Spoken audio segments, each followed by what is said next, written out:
नमस्कार। म आज तपाईहरुलाई t test for repeated means SPSS मा कसरी गर्न सकिन्छ भनेर चाहिँ देखाउन चाहन्छु।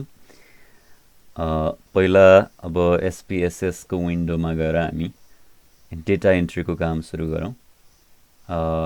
भेरिएबल भ्यूमा हामी गयौं र यहाँ चाहिँ हामीले हाम्रो भेरिएबलहरुलाई डिफाइन गर्नु पर्यो। तर त्यो भन्दा अगाडि म तपाईहरुलाई एउटा सिनारियो सुनाउँछु। 10 जना मान्छे छन्। तिनीहरुको सबैको सेल्फ स्टिम चाहिँ एकदमै कमजोर छ, हैन, भेरी वीक। र तिनीहरुले साइकोथेरापी लिए। सेल्फ स्टिम साइकोथेरापी लिनु अगाडि र पछाडीको सबैको मेजर गरिन्छ र साइकोथेरापी चाहिँ इफेक्टिभ भयो कि भएन भनेर चाहिँ चेक गर्ने हो भने यो t test for repeated means को प्रयोग गर्न सकिन्छ। यो एउटा सिनारियो हो। अब त्यही सिनारियो अनुसार हामीले चाहिँ डेटा एन्ट्री गर्नुपर्ने छ। इमेजिनेरी डेटा हामी भर्दै छौं अहिलेको लागि। अब सबभन्दा सुरुमा बुझ्नको लागि चाहिँ हामी पार्टिसिपेन्ट आईडी भनेर मान्छेको नाम भर्ने एउटा ठाउँ बनाउँछौं र यो त अब स्ट्रिङ भेरिएबल भयो, नोमिनल नै हुन्छ, दाहिनेपट्टि देखिन्छ। अर्को भनेको चाहिँ सेल्फ स्टिम चाहिँ साइकोथेरापी अगाडि र सेल्फ स्टिम साइकोथेरापी पछाडि के हुन्छ त, हैन? यो कुरा यो न्यूमेरिक भ्यालुमै आउँछ र हामीलाई डेसिमल चाहिदैन, त्यसकारणले यो 0 मा राखौं र यो चाहिँ स्केल मेजरमा हुनेछ। त्यसपछि अब आफ्टर सेल्फ स्टिम भनेर राखौं। यो भनेको चाहिँ के भन्देखि यो नाम राख्ने बेलामा अलिक केयरफुल हुनुपर्छ हामीहरु। आफ्टर सेल्फ स्टिम यो भनेको चाहिँ साइकोथेरापी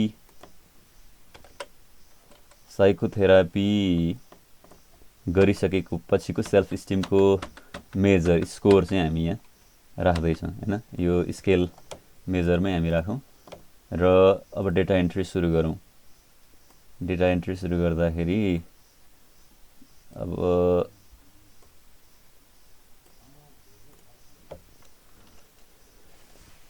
प्रकाश भन्ने केटो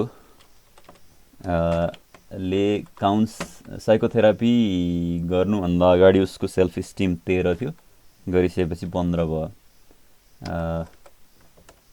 रूपा भन्ने केटीको सेल्फ स्टिम अगाडि 16 थियो, पछाडि 17 भयो।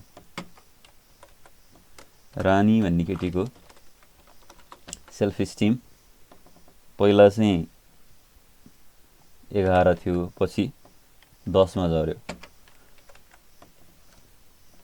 कृपा भन्ने केटीको सेल्फ स्टिम पहिला 15 थियो, पछि 17 भयो, हैन?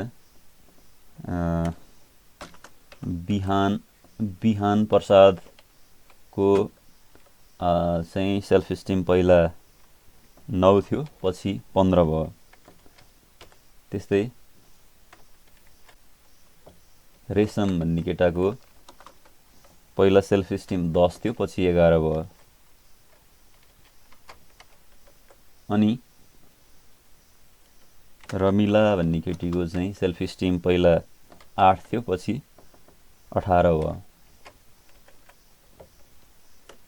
देव भन्ने केटाको सेल्फ स्टिम पहिला 19 थियो, यो झरेर पछि 16 मा गयो।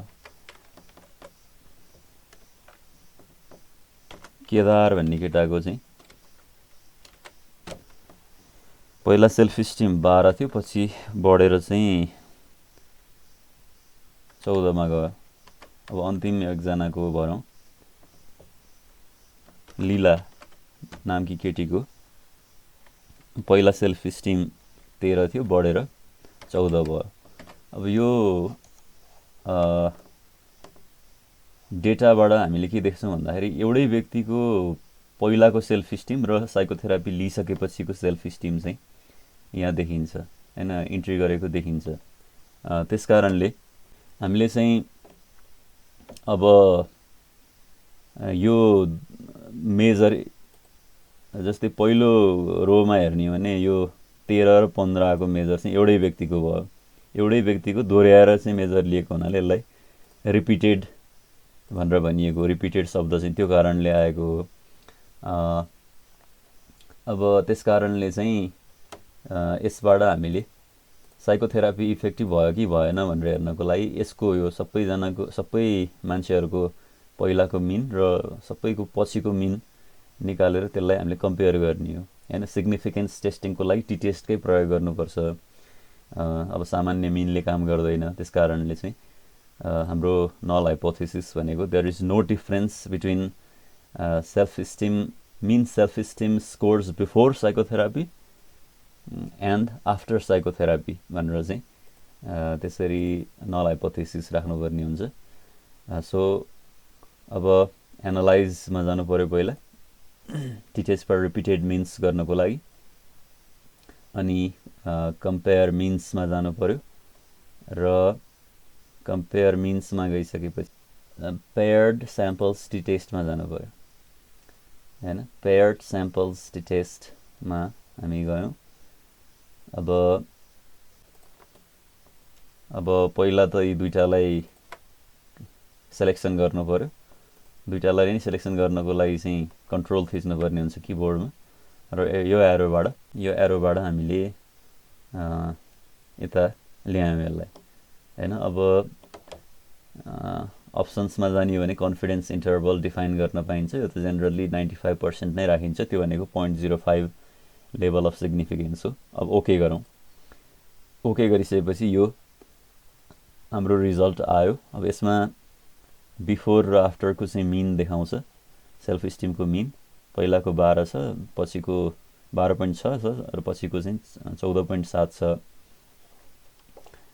कोरिलेसन पनि देखायो, तर हामीलाई चाहिने मुख्य रिजल्ट भनेको यो अन्तिम टेबल हो। दिस इज द यो अन्तिम टेबल, लास्ट टेबल चाहिँ हाम्रो रिजल्ट डिजायर्ड रिजल्ट हो। अब यसमा हामीले टीको भ्याल्यु -1.83 भएको पाउँछौँ। डिग्री अफ फ्रिडम 9 छ भने सिग्निफिकेन्स 0.099 छ।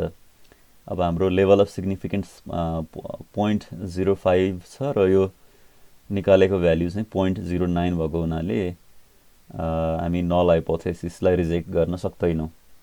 यो नै निष्कर्ष यसबाट चाहिँ देखिन्छ। यस प्रकार t test for repeated means हामी निकाल्न सक्छौँ। एनालाइजमा जाने, कम्पेयर मिन्समा जाने र पेयर्ड स्याम्पल्स टी टेस्टमा जानु पर्यो। अब t test for repeated means भन्छ कसैले चाहिँ पेयर्ड स्याम्पल्स भनेर भन्छ। त्यस कारणले यो आइबिएम एसपीएसएस ले पनि यसलाई चाहिँ पेयर्ड स्याम्पल्स टी टेस्ट भनेर मानेको छ। यसमा क्लिक गरिसकेपछि यो डायलग बक्स आउँछ र अब यो दुईटालाई सेलेक्सन गर्ने कन्ट्रोल थिचेर पहिला एउटालाई सेलेक्सन गर्यो, कन्ट्रोल थिच्दै अर्कोलाई सेलेक्सन गर्यो, अनि यतापट्टि चाहिँ यसरी ल्याएपछि यो पेयर यहाँ बन्छ हैन। पेयर बनिसकेपछि ओके थिचेपछि हाम्रो रिजल्ट चाहिँ आउँछ। यसरी हामीले आज t test for repeated means गर्न सिक्यौँ र हाम्रो यो रिजल्टबाट, आजको रिजल्टबाट चाहिँ के देखिन्छ भनेदेखि हामीले नल हाइपोथेसिस रिजेक्ट गर्न सकेनौँ। There is no difference between self esteem scores before and after psychotherapy भनिसकेपछि साइकोथेरापी चाहिँ इफेक्टिभ भएन छ भन्ने नै देखिन्छ।